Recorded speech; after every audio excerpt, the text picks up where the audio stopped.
ভাতৃ সংগঠন যুৱ পৰিষদ আৰু ছাত্ৰ পৰিষদে আজি নগাঁও জিলাৰ কাৰ্যালয়ৰ বাকৰিত জাতিটোৰ বাপতি সাহোন ৰঙালী বিহু আমি উদযাপন কৰিছোঁ।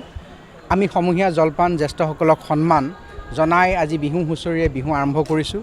আমাৰ লক্ষ্য এটাই অসমৰ জাতীয় জীৱনত আমি নিজকে অসমীয়া হৈ জীয়াই থকাৰ সংকল্প আমি নতুন প্ৰজন্মই ল'ব লাগিব। নতুন প্ৰজন্মই পুখুৰীত সাঁতুৰিলে নহ'ব, নতুন প্ৰজন্মই নদীত আৰু সাগৰীত সাঁতুৰিব পৰাকৈ এই জাতিটোৰ এই বাপতি সাহোন ৰঙালী বিহুৰ পৰা সেই সাহস, সেই প্ৰেৰণা আৰু সেই উদ্যম ল'ব লাগিব। অসমীয়া হিচাপে পৰিচয় দিয়াৰ ক্ষেত্ৰত আমি যেন ক'ৰবাত হেৰাই গৈছোঁ। ৰাজনৈতিক ধামখুমীয়াৰ মাজত সেই চিনাকি যেন আমি ক'ৰবাত নাইকিয়া কৰিছোঁ। এই চিনাকিক আমি অনাগত দিনত লৈ ফুৰিব লাগিব, যিটো জাতিক স্বৰ্গদেউ চাওলুং চুকাফাই গঠন কৰিছিল, যিটো জাতিক সামাজিক সংস্কাৰ মহাপুৰুষ শ্ৰীমন্ত শংকৰদেৱে দিছিল। আৰু সেই জাতিটোৰ ভেটি বহাগৰ লোক সংস্কৃতি, লোক পৰম্পৰা, লোককৃষ্টি, লোকনৃত্য এইবিলাকে আমাক দিছে।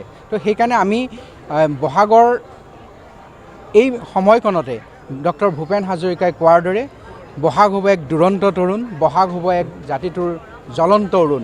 সেইধৰণে আমি আগবাঢ়ি যাব বিচাৰোঁ আৰু অসমবাসী ৰাইজলৈও আমি অনুৰোধ জনাইছোঁ, আমি প্ৰথমতে নিজক অসমীয়া হিচাপে চিনাকি কৰাৰ প্ৰৱণতাটোত আহি থকা সকলো জাতি জনগোষ্ঠীৰ অসমত বসবাস কৰা সকলোকে লৈ আমি আগবাঢ়ি যোৱাৰ সময় এইখিনিয়ে।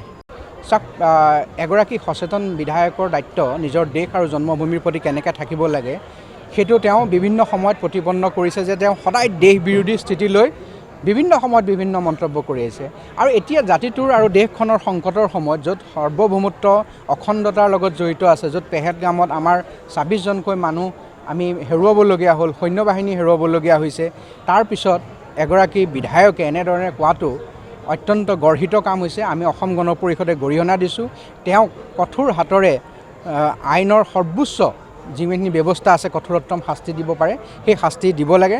আৰু তেওঁ যে পাকিস্তানৰ সেই কথাত তেওঁৰ সহযোগ আছে, পাকিস্তানৰ এটা চেনেলেও সেই কথা প্ৰতিপন্ন কৰিছে, সহযোগিতা অৰ্থাৎ তেওঁক সমৰ্থন কৰি এই কথাই প্ৰতিপন্ন কৰে যে তেওঁ সঁচা অৰ্থত পাকিস্তানৰ লগত পাকিস্তানক তেওঁ সেয়া কৰে। সেইকাৰণে তেওঁ যি কৰে পাকিস্তানলৈ গৈ কৰক, অসমৰ পৰা নহয়, অসমৰ বদনাম নকৰিব। ভাৰতৰ তেওঁক এই পবিত্ৰ ভূমিত তেওঁক এই কাম কৰিবলৈ দিয়া নহ'ব। তেওঁক অৱশ্যে মই ভাবোঁ চৰকাৰে তেওঁক শাস্তি দিয়াৰ লগতে পাকিস্তানলৈ বিতাড়িত কৰা ভাল।